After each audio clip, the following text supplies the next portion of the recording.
It's here. Welcome to another Demarcation Media Mega Construx review. Today, finally, we have the multiplayer Mayhem here in hand. Guys, it's finally happened. It's here. I can't believe it. It's been over a year. This is insane. So it comes in this box. This is what you get straight out of the shipping box. And then inside, oh my word, look at that. Oh, it's beautiful. So good. So yeah, without any further ado, let's just go ahead and look at this box.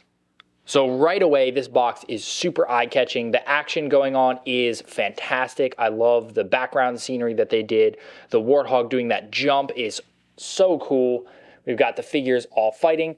And then I thought this was kind of interesting. They did this like roster here, this versus roster, and it kind of shows off that you get one of each figure for the Neon Superfly team, and then one of each figure for the Estate Gold team, which I thought was pretty cool.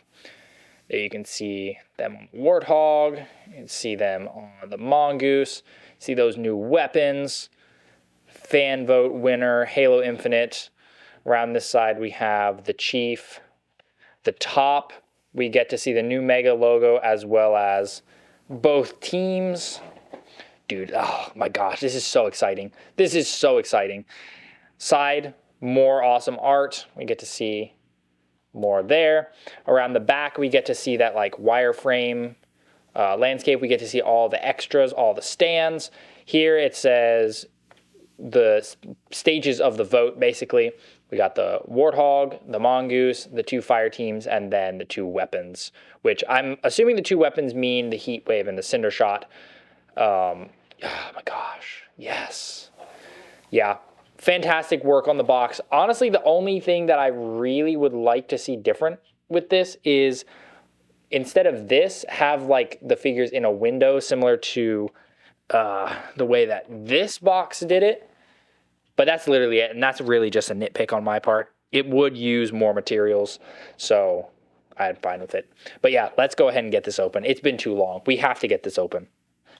I wish this is something that we would see on store shelves, but it is a Mattel Creations exclusive, although as of the time of the recording of this video, it was still available for order.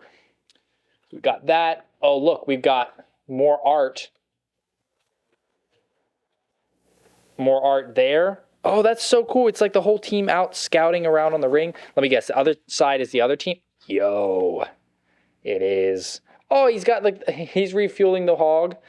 That's cool. Oh, this is so cool. Okay, stay open. So we have, whoa, that pink. That pink is something else. Oh, look at this. This is where all the magic happens, in this bag. Bag of tires. Why is this such a huge bag for like nothing inside of it?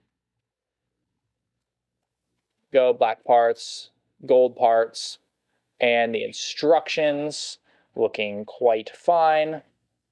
Oh, they put the art inside. Yo, this is so cool. Fan vote details. Oh, okay. Yeah.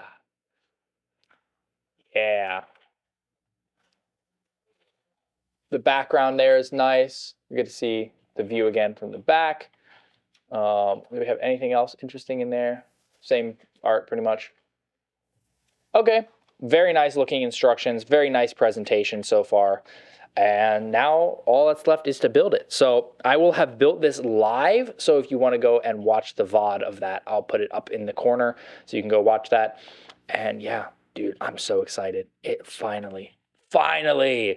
And there we go. Everything's all put together. I was blown away right off the bat by the care and attention to detail that went into this set. This set reminded me again why I love Mega in the first place, and I am really excited to jump in and look at all the details in this set. Really, there was nothing super huge in the build of the two actual builds. They were fairly normal. If you have built other hogs, you will have recognized the build fairly quick. Yeah, I mean, that's about it. Nothing super special build-wise, but like just the attention to detail, fantastic. Let's jump in.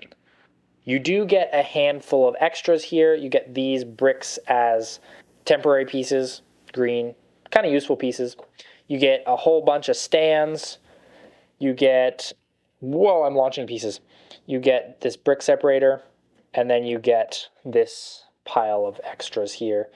Some interesting pieces, some very bright pink pieces.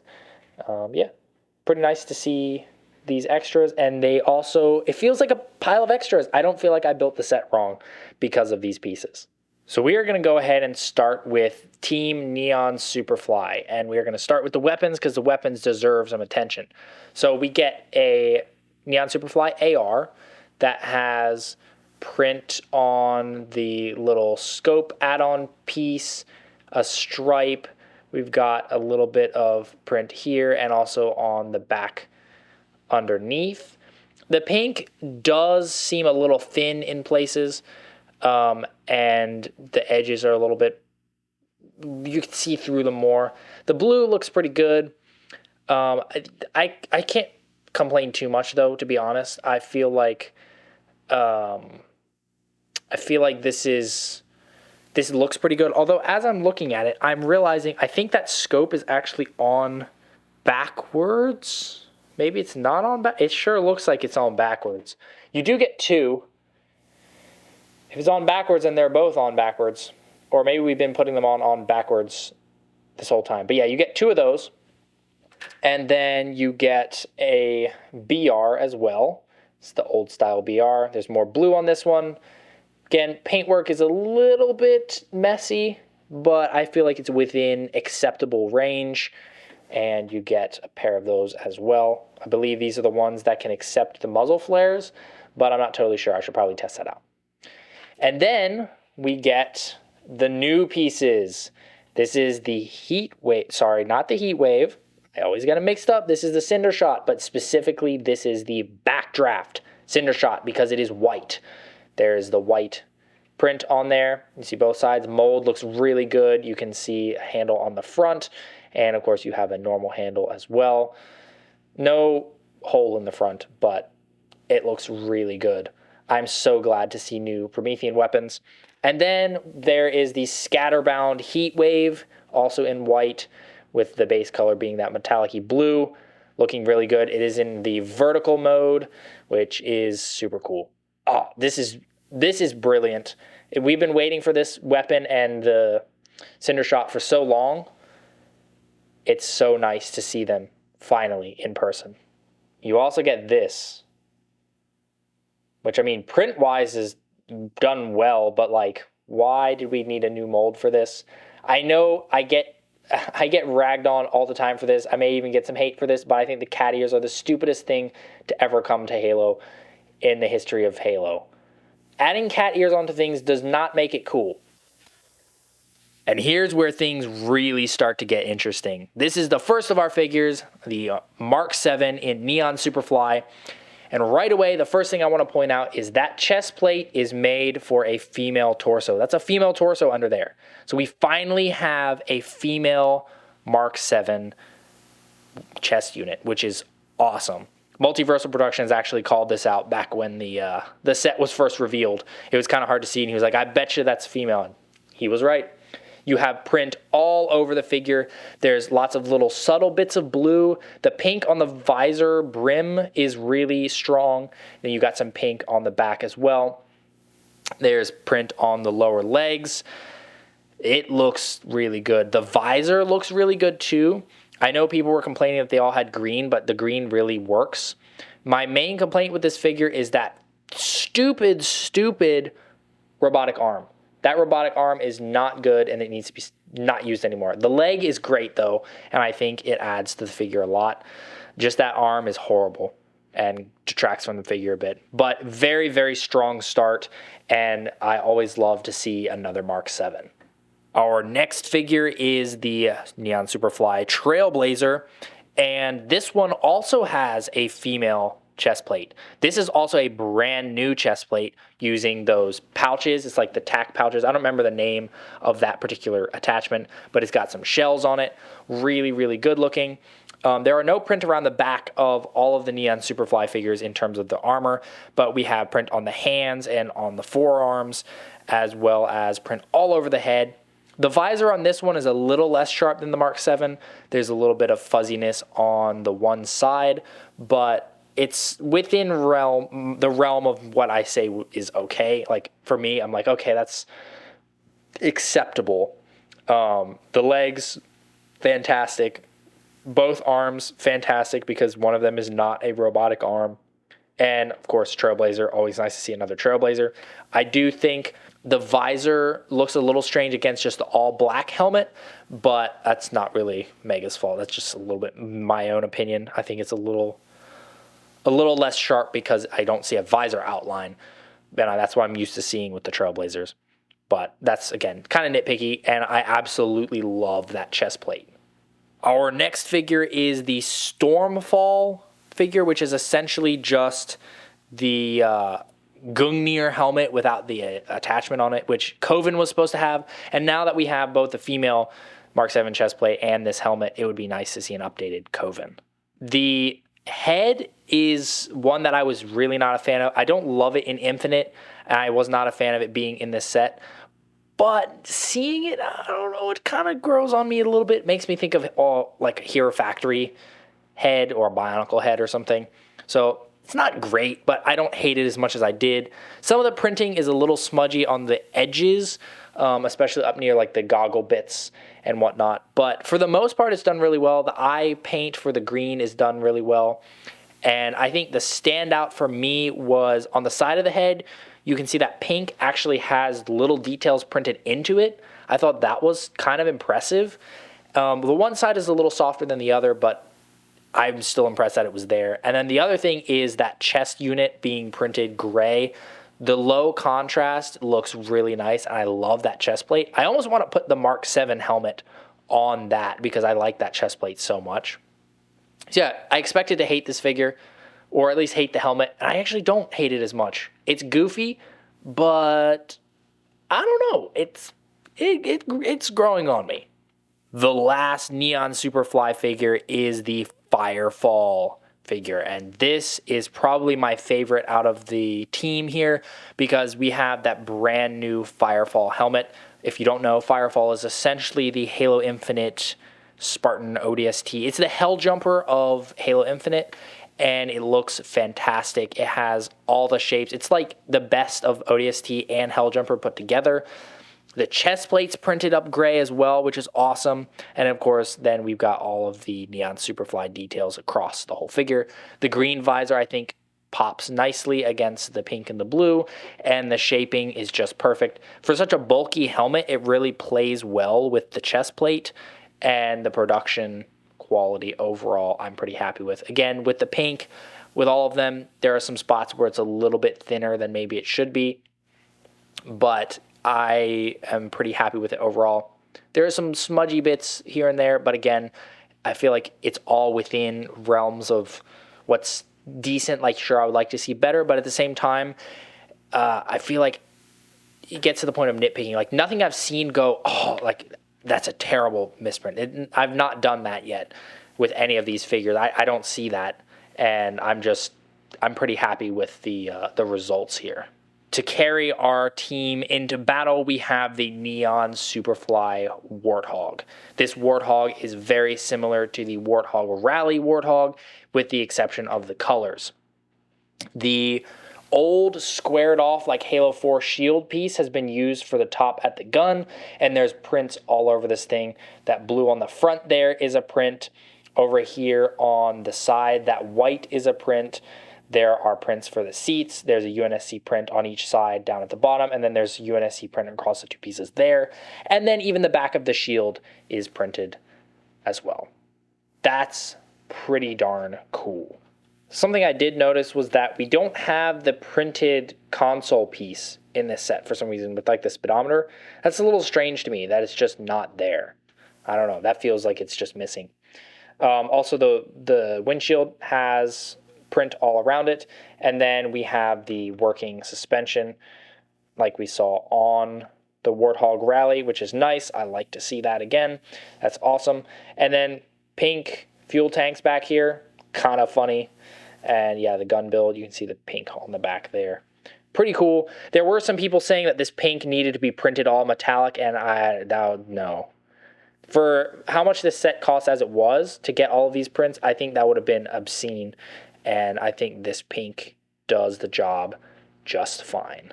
Moving on to Team Estate Gold, we have the first of the weapons here. This is our first ever printed sidekick, or I should say printed new sidekick. This is the new variant. It's done in gold and then has silver printed on it, and I think it looks pretty slick. That's nice. I like how they even left some bits gold on there, and it just shows how good Mega's printing is getting. That's really well done. And then we also have a battle rifle. This is in gold with silver printed on, and then a white scope. White is a little fuzzy there, but not terrible. The silver is done pretty much perfectly, in my opinion. I don't see anything really wrong with it. It looks good. Instead of giving us duplicate weapons for Estate Gold, we get 4 totally unique weapons. This is the AR. It's also done in gold with some silver print. The silver print's a little rougher here, especially like on the edges, but not too bad. We got some of that white up there on the ammo counter, and the ammo counter is the different direction than the Neon Superfly one. So they genuinely just got the Neon Superfly ones backwards, I guess. I'll have to look closer to the box art to see if they did on the box as well. But yeah, that's kind of funny. Interesting. We've got a silver print on that one side, but not on the other side. Interesting. I wonder if that's purposeful or not. And then the last themed weapon is this Spanker rocket launcher. Look at that. There's some white print on there. The white print's okay. It's not great, but the silver is done really well. The gold that they used as the plastic color is great, and that is fantastic. And then Estate Gold also gets the new weapon molds. However, this is just the normal variant. This is the campaign variant, and then we get a normal variant. That was totally out of the blue, Mega doing the normal and campaign variants. Such a small touch, like it was just the difference of the print color, but I think it adds so much. It adds so much. Now, interestingly enough, this seems to have the print like unfinished here. I don't really know what that's about. You can see on this side it's complete, unfinished on that side. That's a little weird, but yeah, I don't know. That's strange to me. Then we have the Heatwave, and then you can see the comparison between it and the Scatterbound. Hopefully it shows up well on camera because this is white, this is gray. Such a subtle difference, but the detail and just the attention, I am impressed. That really, it blew me away. Quick note, I realized both of them have that funny print. So I don't really know what's up with that. That almost looks purposeful now that they both have it identically. And then you get this. The visor top bit is a little meh. Gold's done well. Why, Mega? Why? The first of our Estate Gold figures is this Mark 7, who is identical in terms of the build or the parts used to the one on the other team. Same terrible robotic hand. Pretty cool use of that leg again. New chest plate and back plate for the female torso. This blue is really nice, and the gold print is absolutely perfect. The green visor also pops really well. I think the green visor works even better here. The interesting thing about the visor too is it's printed a bit differently than other Mark 7s. You can see here the difference between a older Mark 7, like the one that I use as my sig fig, and this new print, which is interesting. Overall, print quality is pretty good. There's a bit of a splatter of excess paint on the one shoulder, but that's not horrible. But yeah, the visor lines are really crisp and clean. The little bits of gold look pretty darn good to me. And we also get a very large panel of gold on the hand, which is awesome. The sheer amount of detail on this is mind-boggling, and it just really, really shows how far Mega has come. Our next figure is the Trailblazer, again with that brand new chest piece with all the gold. Much of the print is the same on the shoulders and the legs and all of that. There's even a little bit of print on the knees, on the gray section. And this honestly looks even better to me than the Neon Superfly Trailblazer. I think the way that this figure is, especially in the helmet, it just works better. I can see the visor outline, and also that gold. Oh, it's so perfect. The way it's reflective and everything, it just looks really good. This is a fantastic, fantastic figure. And again, that chest plate is female specific, as is that back plate. It looks almost identical to the male version. It just narrows a bit more and fits that female torso the way that it should. Now, another thing to point out is the waist unit is the same as we've been seeing. It is not the really wide female waist that Mega used to use, which I'm glad, because that piece was a bit ridiculous, and this looks much more realistic. Here we have the Stormfall again. If you haven't noticed, the figures are mirrored across the two teams. And again, this is not as horrible as I was expecting. Like, it's a weird bug-eyed helmet, but I think this looks even better than the Neon Superfly one. And I don't know. It's like, I hated it and now I don't hate it, and it looks decent. That chest plate is fantastic. I love the gray print on it. The molding, of course, is super sharp. That piece has always been sharp since Mega released it. The helmet, again, has those extra printed details. Looks really good. The mold is really good. And it's just, again, brilliant. All of the figures have been brilliant so far. And the Estate Gold, I feel like, complements this funky helmet more than Neon Superfly does. The final figure is the Firefall, and I have to say this might be my favorite figure out of the entire set. The blue and the gold work for this helmet so well. On the black, you couldn't see as many of the details, but on this, you can see all the molded details. The green against the blue looks fantastic. The whole chin section is shown off nicely by that gold around the jawline, if you want to call it a jawline. And of course, that chest plate is awesome. I love to see that chest plate. It's just really, really well done. The arms and the legs are pretty much the same as what we saw on the other figures. There's a little bit of print up there on the vent sections of the shoulder. The power unit on the back of the chest plate, the stuff that sticks up. I don't know what those are called. But yeah, there's a little bit of gold on there. And oh my gosh, just the head. The head makes the whole figure so good. I'm so glad Mega decided to go with that helmet. And this, again, the green and the blue and the gold mesh together perfectly, and I absolutely love it. So the vehicle for Estate Gold is the Gen 12 Mongoose, because Estate Gold doesn't actually have a vehicle coating, apparently, or at least not a Mongoose coating, so this was their gold option, and that was what won the vote. And it's pretty much identical in build to all the other Halo Infinite Mongooses, and I mean, I like the design. I know some people don't like how it looks. I do like it. I think it looks good, and I also really love that suspension system. I think it's a lot of fun. And then this vehicle has actually kind of a lot of prints on it. That little handle up near the back is a print. There are 2 UNSC prints. And then up at the front, that panel there is printed gold on gray, which is pretty cool. The color of the gold pieces and the quality of them feels quite good. And overall, yes, it's not a tactical Mongoose, but at the same time, it's not a bad color. And it is a little bit reminiscent of the civilian Warthog. Real quick, I just want to talk about the overall quality of the set, and it feels pretty good overall. My first impressions were one of oh, this is pretty good. I was expecting more misprints and whatnot. It's not without its flaws. There are things like, for example, the weapons. This has some silver spilling down over the edge, and and the white's a little thin. And there's just little things like that throughout the weapons, like the gray on the normal Heatwave feels a little thin in areas. And we have things, I think the most glaring issue is the hand problem where, you know, you can get it in there, but it just kind of, the hands don't want to hold on all the way. So this feels like the hand is maybe a bit too tight, and then, yeah, it just doesn't want to sit all the way in there. So that falls off.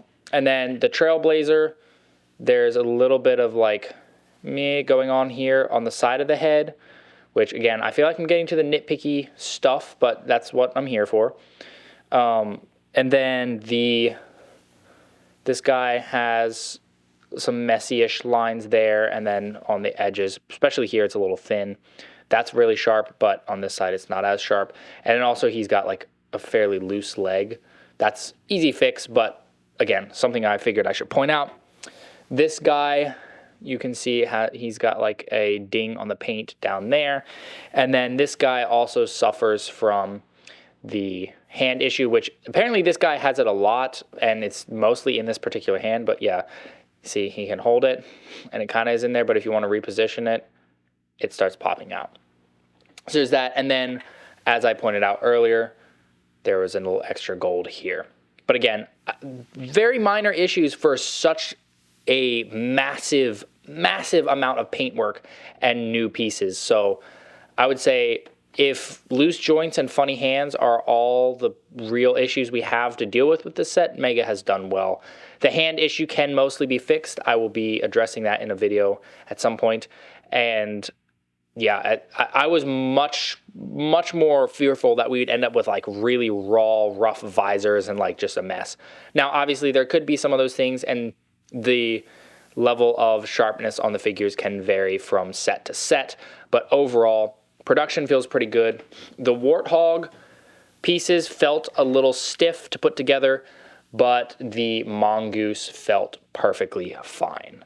Now, I wanted to talk about a few of the major complaints that I've seen since the set was being released all the way back when Mega was like, hey, this is happening. So the first one was there are no banished in the set. A lot of people have said that, oh, it's a terrible set, there's no banished. I mean, yeah, that's kind of the point. There's not supposed to be banished here. This is about the multiplayer Spartans, and I saw somebody call this the microtransactions troop builder, which is not entirely inaccurate. So basically, like, this is not a PvE set. This is a purely PvP set, and if you wanted banished, there are other sets that you should buy. At no point should this set have had banished. The second thing that I've seen is people saying, oh, well, there's no variation to the figures. They're all just the same across the two teams, which also makes sense if you stop and think about it, because imagine for a second that we've got this guy. We have the Firefall, right? Imagine instead of having a blue Firefall on the other team, they had an entirely different figure, like, I don't know, assume that maybe this was the stand-in for the blue Firefall. And so now, if I really like Firefall, I don't have it in the blue. And what if I like the blue better than the black? So that's the sort of thing. And also, for the core that they're using, this is the Mark 7 core.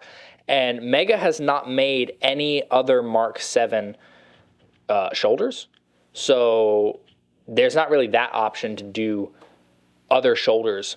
So I feel like Mega did think through not having the teams be different, and I think that it was smart because now we get each armor set in each color, and if you want more variation, pop and swap them, because you can totally do that. Now, the big complaint, the big one that people have been ranting about since day one is the price. The retail for this set is $65 US, plus shipping that usually comes out to around $70, $75. And I wanted to break that down for you. So we're going to do a little math. So we have the Warthog Rally set, right? Retail for that was like $30 USD. Some places was $35, but we're going to say $30. So $30 for the whole thing. Now, we are going to go ahead and remove the figures.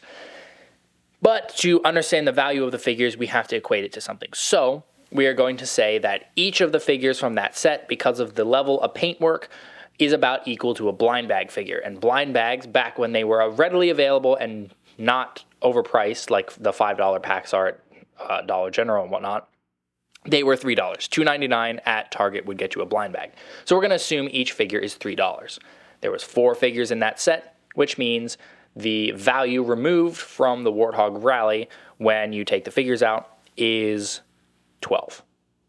So we have $12 out of the 30, which means that the leftover would be the Warthog, and the Warthog would value out to $18. Cool. So we have that same logic going to the figures. So in this set, the figures are essentially Halo Heroes figures. A normal Halo Heroes figure bought for retail is $4.99, so we're going to say $5. So we have 8 of those.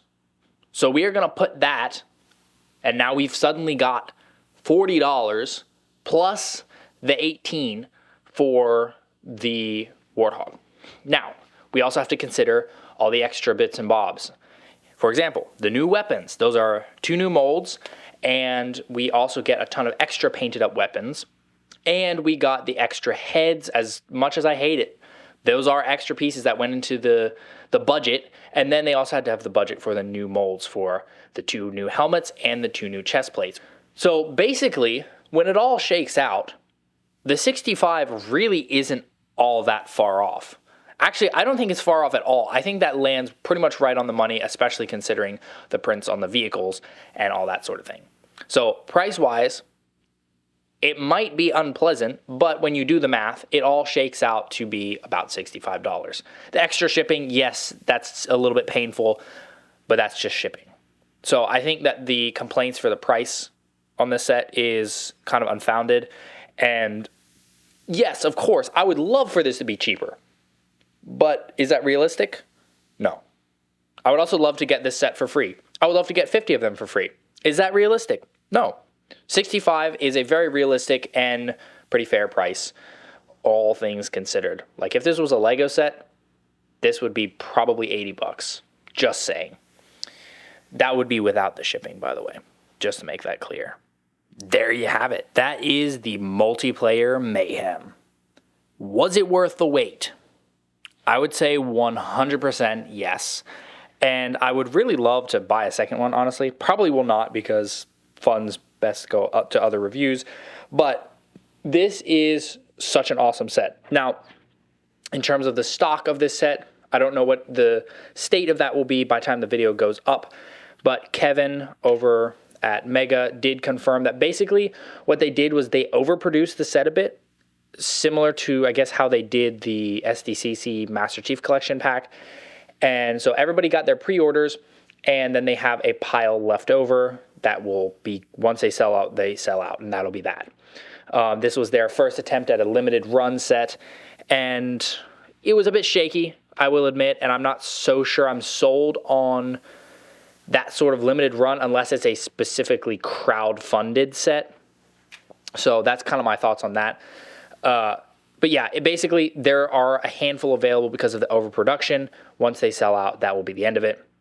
Another quick side note, the battle rifles are indeed the version that can accept muzzle flares, which is awesome. And overall, I am pretty darn happy with this set, especially with the inclusion of the campaign weapons and the normal ones. Like having both variants is great. And just to clear up some confusion with the weapons, I know some people are saying that, like, oh, the variation in the weapons is not the same because, you know, we've got battle rifle and sidekick and rocket launcher and AR, whereas for the other team, we just get 2 ARs and 2 BRs. Mega did that actually on purpose to keep the teams balanced in terms of, like, the actual game mechanics. So... and they were also keeping to what actually had coating. So the weapons that we get in Estate Gold actually have Estate Gold coatings in game, whereas their counterparts don't have Neon Superfly. So we just get the ARs and the BRs because that's what has Neon Superfly.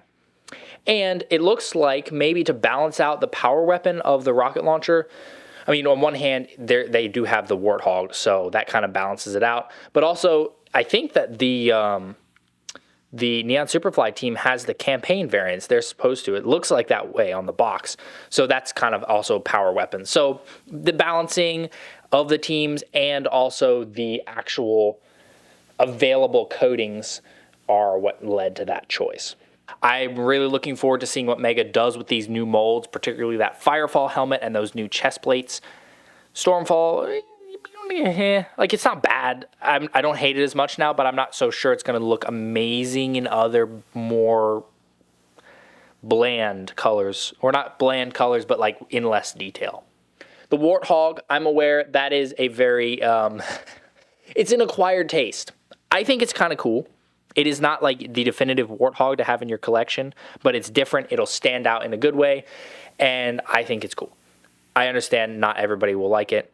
And honestly, I understand not everybody will like this set as a whole because this is multiplayer. If you are a campaign-only person, this will not appeal to you in the slightest, and that's just kind of how it is. There's not really much way around that, and I think the whole complaint of, like, Mega should have made something campaign-related here. Oh, I mean, sure, but, like, there are those of us who do appreciate Infinite's multiplayer and think that this is really cool. I would give this, like, this is like an A-tier set. This is potentially my favorite set now, and I think it was 100% worth the wait, worth the price. Yeah, it's good. It's really good.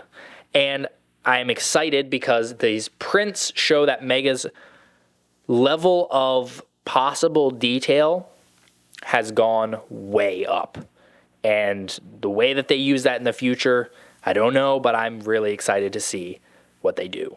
Thanks so much for watching. If you enjoyed this video, please leave a like and consider subscribing, and I'll see you next time.